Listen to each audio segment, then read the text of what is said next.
Hello, everybody. The number one question I get nowadays is, what is going on with Jonathan Kuminga? Why isn't he as dominant as he was in January? And the reason is teams are starting to treat him as a number one option, and they have special defenses prepared. So let's talk about what they are and how Kuminga and the Warriors are trying to counter this new defense.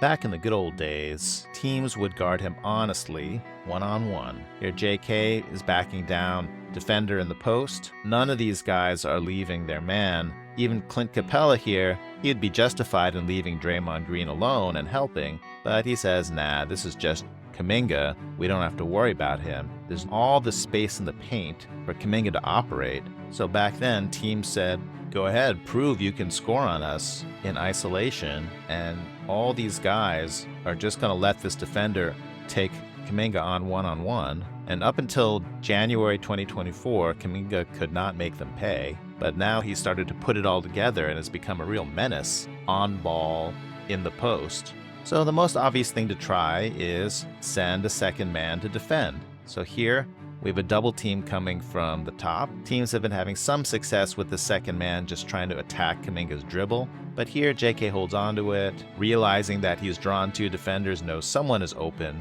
and he turns around and dishes it to Draymond, who for some really weird reason is automatic for his first three of the game. It turns out Kuminga is not bad at all at passing out of the double teams. Here's another example. Kuminga's backing down Roy Hachimura, double team from the top. And look, it should be an easy pass to Draymond, who Hachimura's leaving alone, right?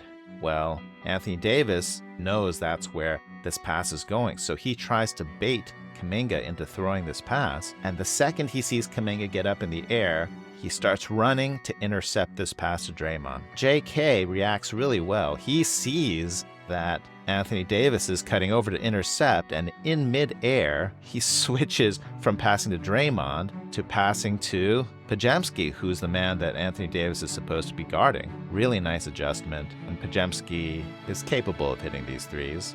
I'm actually not worried about JK being double-teamed. He's making pretty good reads in general. A more serious issue is this other defense that teams are trying. Kuminga's in the post. He's got a primary defender. If Kuminga gets past this defender, Anthony Davis is just sitting here in the lane waiting to play goalie. So you might think maybe JK can spin into the lane instead.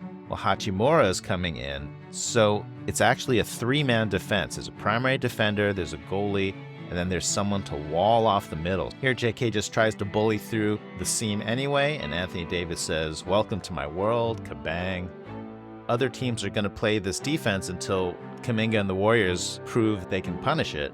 Kuminga posting up, number 0 guarding him, the center, Nick Richards playing goalie behind, Micic to try to discourage Kuminga going middle. Draymond wanders away from Richards, and Podziemski's opinion is that Kuminga should pass to the open Draymond, but Kuminga says, whatever, I can just shoot over the top of this. So I don't know if I love that option. It's kind of an inefficient shot to take a fadeaway jumper over a contest, and JK can have that shot at any time of the game. So here's the Nuggets with their goalie-wall defense. Defender on ball. Jokic is the goalie in the paint. Aaron Gordon is the wall to keep Kuminga out of the middle.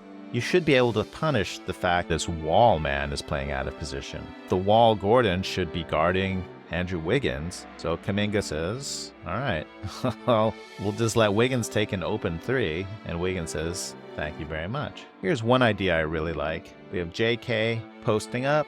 We've got a goaltender behind him. And then this guy is kind of playing the role of the middle wall. The Warriors go straight into a split cut, which means that Mr. Wall over here has to be involved. This is a very solid screen from Chris Paul. Klay giving a helpful nudge to his defender, Jordan Poole. Klay springs free. Landry Shamet should switch out to cover Klay. I don't know whether he's thinking that Poole might fight around the screen someday, or whether he's concerned about being the wall in the goalie-wall defense. But for whatever reason, somehow Shamet is just here, paralyzed with indecision, and Jordan Poole is still super glued to Chris Paul's hip. So finally Chris Paul yells like, hey man, pass it. And JK sees Klay and says, oh, my bad, here you go. I think this can be reproduced. Anytime you see a goalie wall defense like this, why not put this wall defender into a split cut? And either they have to defend it properly, and that'll let JK go middle, or they'll defend the split cut poorly, and there'll be someone open for a 3. More goalie wall defense. In theory, you could also punish the goalie. This is Brandon Miller, and he's supposed to be guarding Clay, and now Clay is completely free in this corner. So how can the Warriors punish this? It's not as easy as it looks. In fact, you have 2 different theories on the team. One is GP2 says that, hey, Draymond's open, you should pass out of the double team that way. But Steph is pointing at the open Clay, and JK knows that it's usually the right idea to obey Steph. So he's going to throw this skip pass all the way over the top. Unfortunately for him, Brandon Miller is really alert, and he makes this very nice play to intercept that skip pass. And you can see JK's disappointment, but it's not a bad idea. It just was a hard pass. I think there should be a way to punish this guy with the skip pass, but maybe JK has to spin and try to attack and force this defender to come to him and then throw the skip pass. Here's an example of Denver playing Andrew Wiggins with the same goalie wall defense. Aaron Gordon is directing traffic saying, Jamal Murray, you have to come over here and be the goalie. And then we'll have a defender sink down and be the wall. The wall's a little too slow, and so Wiggins goes right through the middle. This goalie left Brandon Pajemski. Once he sees the numbers on his defender's back, he immediately cuts baseline. Jamal Murray's lost him completely. Where's my guy? Pajemski with nice cut, nice pass, nice finish. You can see the Warriors trying a similar punish with JK in the post. So now Murray's the wall, Jokic the goalie, and so Draymond sees the numbers on Jokic's back and just cuts baseline. Unfortunately, this pass is a little bit off, and I'm not even sure that a good pass would have gotten through. Maybe Jokic would have intercepted anything closer. JK might have to do what Wiggins did the previous play and drive to force Jokic to come help, and that'll give him a better angle for a little bounce pass to Draymond. I don't think it works to just pass it directly to Draymond through Jokic. The last way that I've seen the Warriors try to attack the goalie wall defense is just by having JK take the ball full court and just go really fast. Then they can't even set up the goalie wall defense in time. Here, Jokic actually runs into Michael Porter Jr., so they're still getting organized. Jokic is getting into the paint, but Michael Porter Jr. is not serving as any kind of wall, and Aaron Gordon is giving way too much space to JK. JK just hits this seam, 3 guys paying attention to him. Clay is just sitting here, minding his own business. That's a pretty good pass from Kuminga.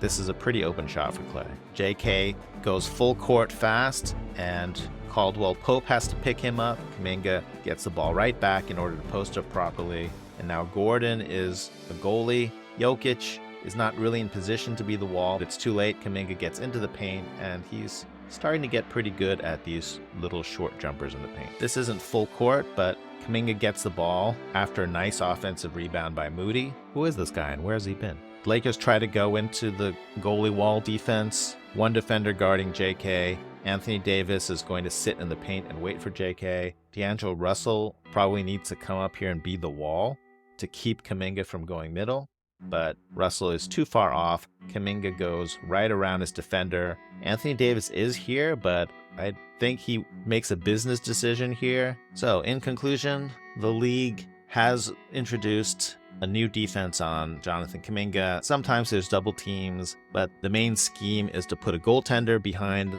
the initial defender and to also put a defender to be a wall to stop Kuminga from driving into the middle of the paint. The Warriors are trying different concepts to try to punish this goalie wall defense. And I think some of these ideas are going to work, but it just takes time for the team to get organized and confident around it. I can't help talking about one more play.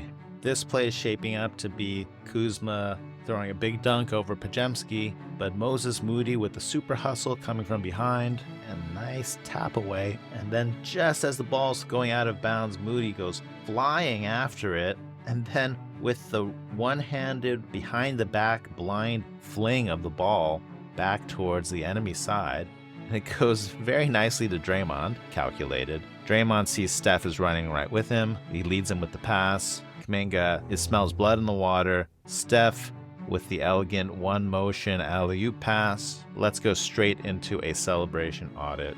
Jerome Robinson doing the I'm petrified with fear. That was such a ferocious development. Trace Jackson Davis doing his patented raise the roof celebration. But we have to go back and check Lester Quinones' jump.